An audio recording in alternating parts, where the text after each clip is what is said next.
সংগ্রামী আমির, ভাষা সৈনিক, কেয়ারটেকার সরকার ফর্মুলার রূপকার, বিশ্বের শত কোটি নির্যাতিত নিপীড়িত মজলুম মানুষের নয়নমণি, নন্দিত জননেতা অধ্যাপক গোলাম আজম, অধ্যাপক গোলাম আজম।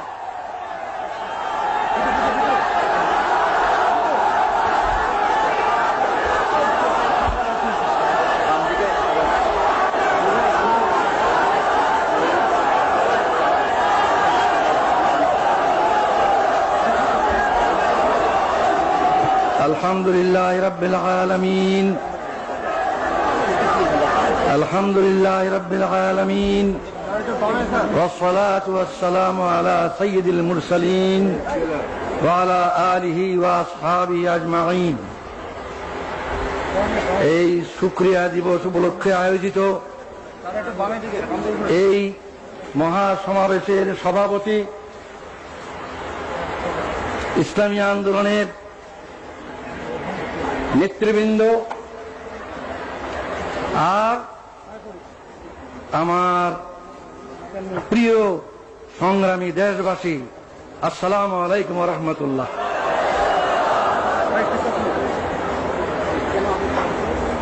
এই বাংলাদেশ আমার দেশ, এই দেশেই আমার জন্ম, এই দেশের রাজধানী ঢাকাই আমার জন্ম।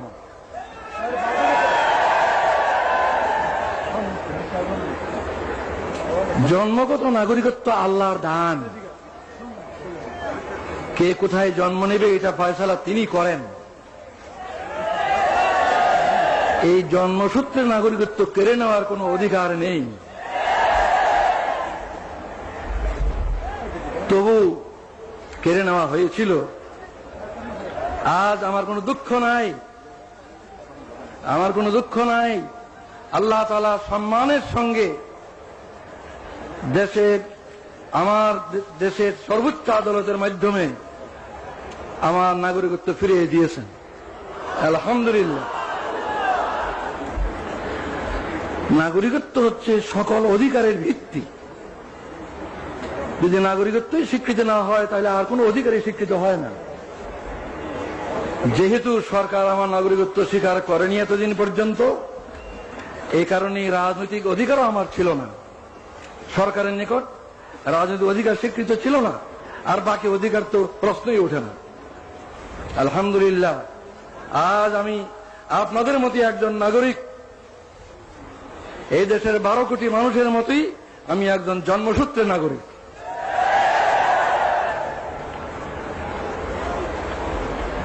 আজ 23 বছর পর আমার প্রিয় দেশবাসীর সামনে হাজির হওয়ার আমার সৌভাগ্য হলো। 23 বছর পূর্বে আমার এই প্রিয় দেশের মাঠ, ময়দান, রাজপথ আমার বিচরণ ক্ষেত্র ছিল। এই 23টি বছর আমার জীবন থেকে কেড়ে নেওয়া হয়েছে। দুঃখ নয়, আল্লাহ তাআলা আবার আমাকে সুযোগ করে দিয়েছেন। আপনাদের সাথে সেই শুকরিয়া শরীক হওয়ার জন্য আমি আজকে হাজির হয়েছি। আজকে আমি অনেক বেশি কথা বলতে চাই না, আজ সূচনা মাত্র। ইনশাআল্লাহ কথা বলার আরো সুযোগ আল্লাহ তাআলা দেবেন, আমি আশা করি, যদি বাঁচিয়ে রাখেন আল্লাহ। আজ আমি অল্প কটি কথা বলি, আপনাদের কাছ থেকে বিদায় হতে চাই।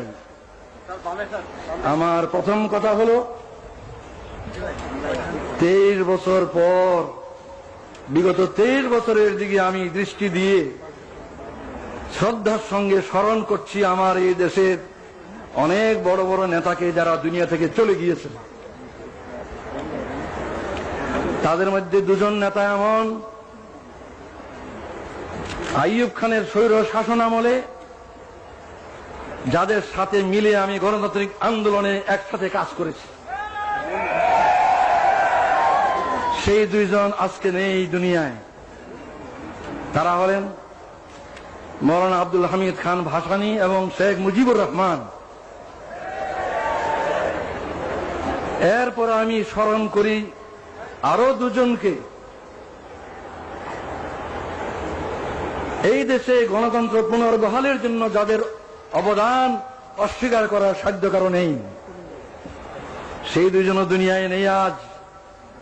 একজন জেনারেল আতাউল গনি উসমানী, আর একজন জেনারেল পরবর্তীকালে প্রেসিডেন্ট জিয়াউর রহমান। শ্রদ্ধার সঙ্গে তাদের স্মরণ করি।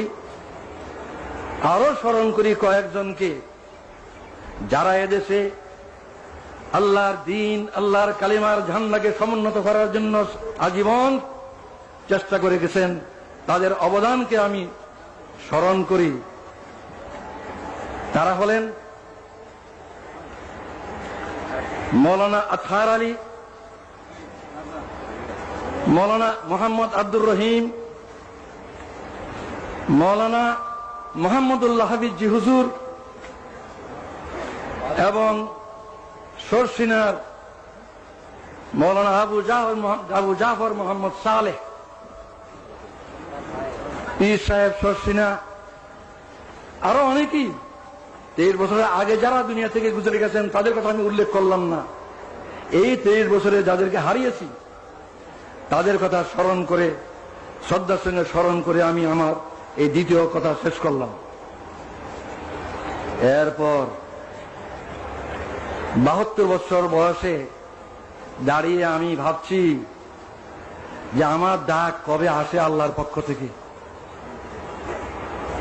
তিনি কতদিন দুনিয়াতে আমাকে কাজ করার সুযোগ দিবেন তিনি জানেন। আমার কোনো ব্যক্তিগত উচ্চাকাঙ্ক্ষা নাই। আমি নিজে দেশের বড় কিছু হব, দেশের কোনো কর্তা হব, এই ধরনের কোনো কামনা আমার নাই। কিন্তু একটি কামনাই আমাকে অস্থির করে যে দুনিয়া থেকে যখন বিদায় নেব তখন আমার এই দেশবাসীর 12 কোটি মানুষকে কি অবস্থায় আমি রেখে যাব। তাদেরকে সুখী নিরাপত্তাবোধ নিয়ে বেঁচে থাকার মতো অবস্থায় রেখে যেতে পারবো কিনা, এটা আমার সবচেয়ে বড় চিন্তা। ক্ষুধা তৃষ্ণা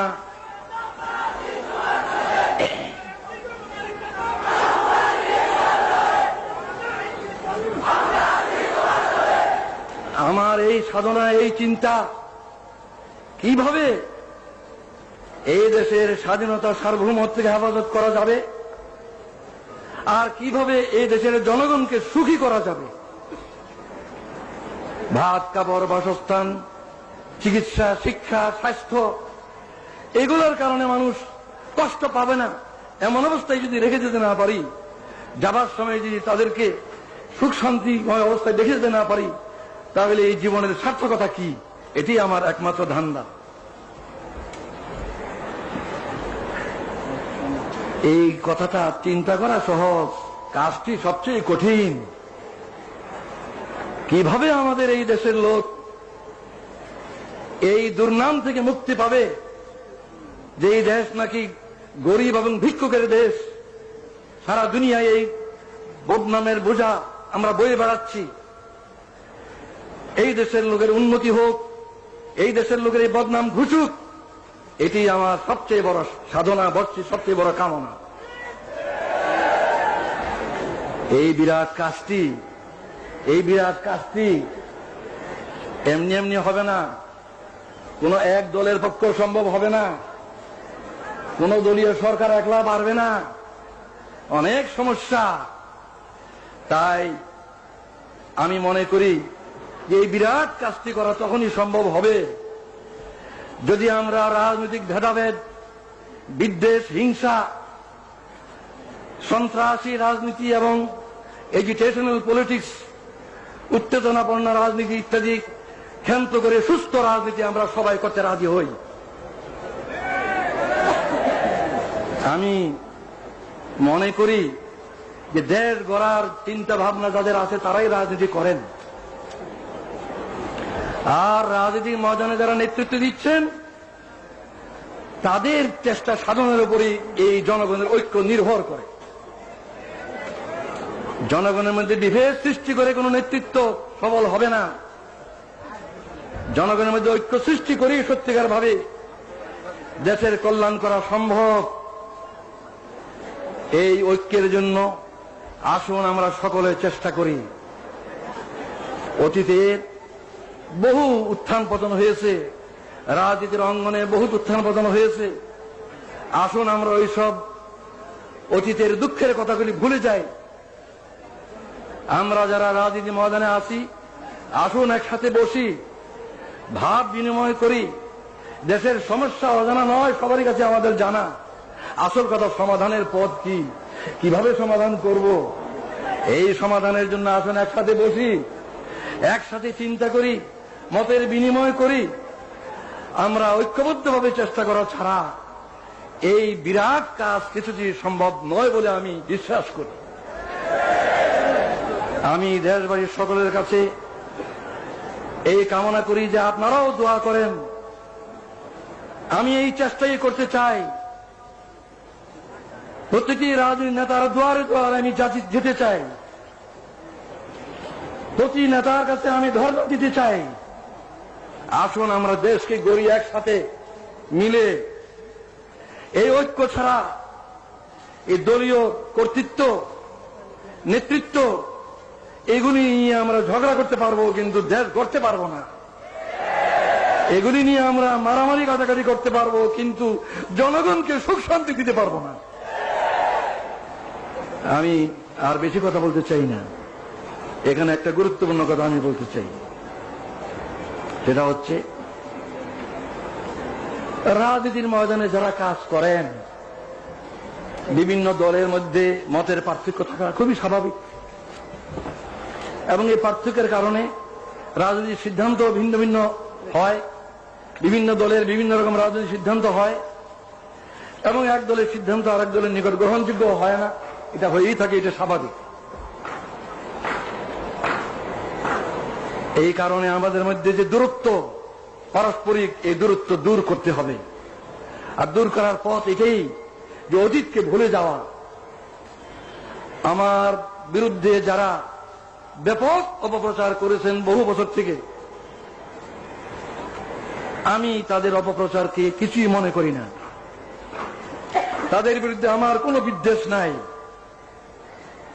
আমি তাদের বিরুদ্ধে কোনো অভিযোগ করব না। তাদেরকে আমি অনুরোধ করব, আসুন আমরা একসাথে মিলে দেশ গড়ার চেষ্টা করি। আমারও যদি কোনো ভুল হয়ে থাকে, ইচ্ছাকৃতভাবে দেশের এবং জনগণের ক্ষতির কোনো চেষ্টা আল্লাহর রহমত আমি কোনোদিন করিনি। যা ভালো বুঝেছি দেশের জন্য, জনগণের কল্যাণের জন্য করেছি।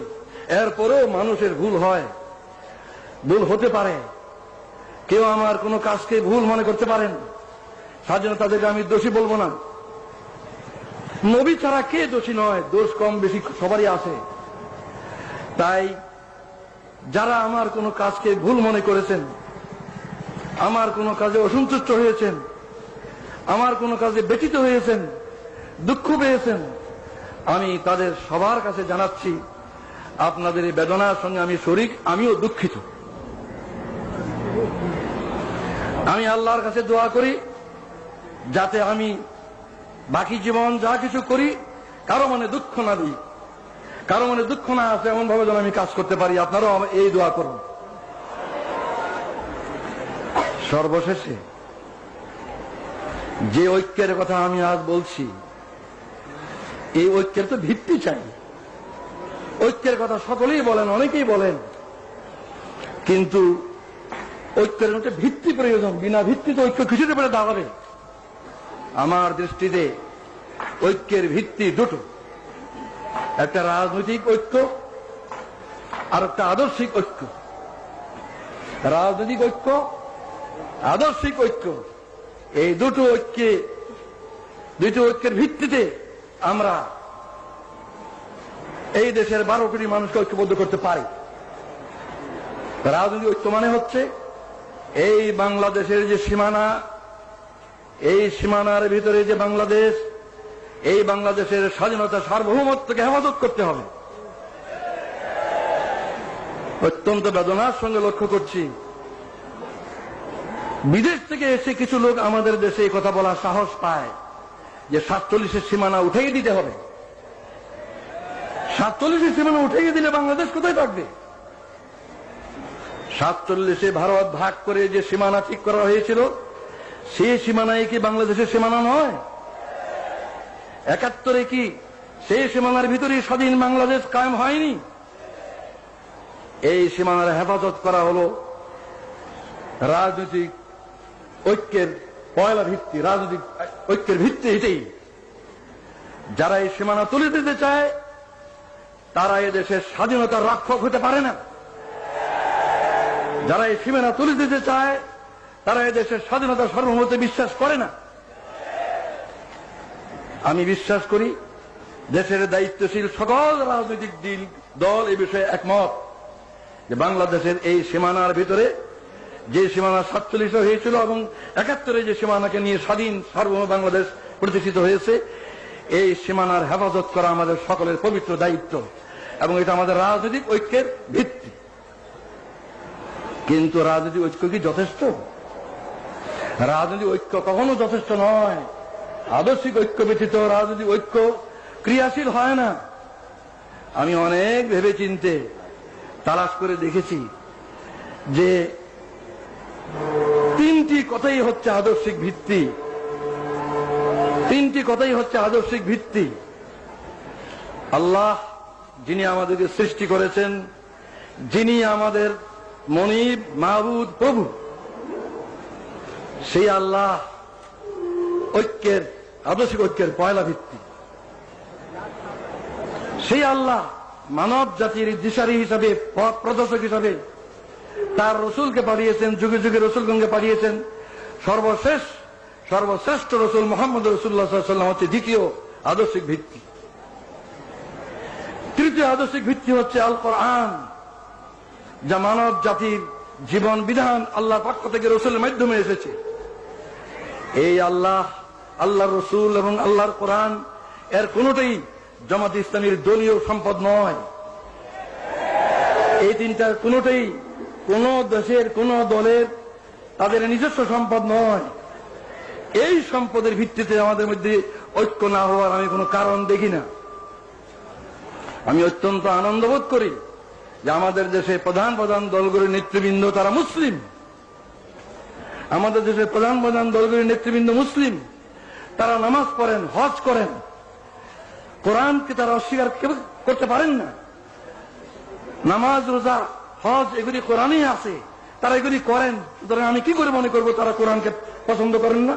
নিশ্চয়ই তারা কোরআনকে বিশ্বাস করেন। তাই আমি এই আকুল আবেদন জানাই,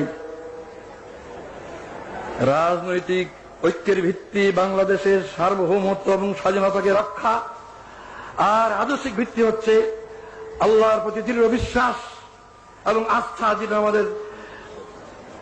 আমাদের বাংলাদেশের শাসনতন্ত্রে আছে। দ্বিতীয় মুহাম্মদুর রাসূলুল্লাহ সাল্লাল্লাহু আলাইহি ওয়াসাল্লামের নেতৃত্ব, তৃতীয় কোরআনের বিধান। এই ঐক্যর ভিত্তিকে যদি আমরা গ্রহণ করি, কাল থেকে আমরা দেশ গড়ার কাজ শুরু করতে পারি। আমি বিদায়ের আগে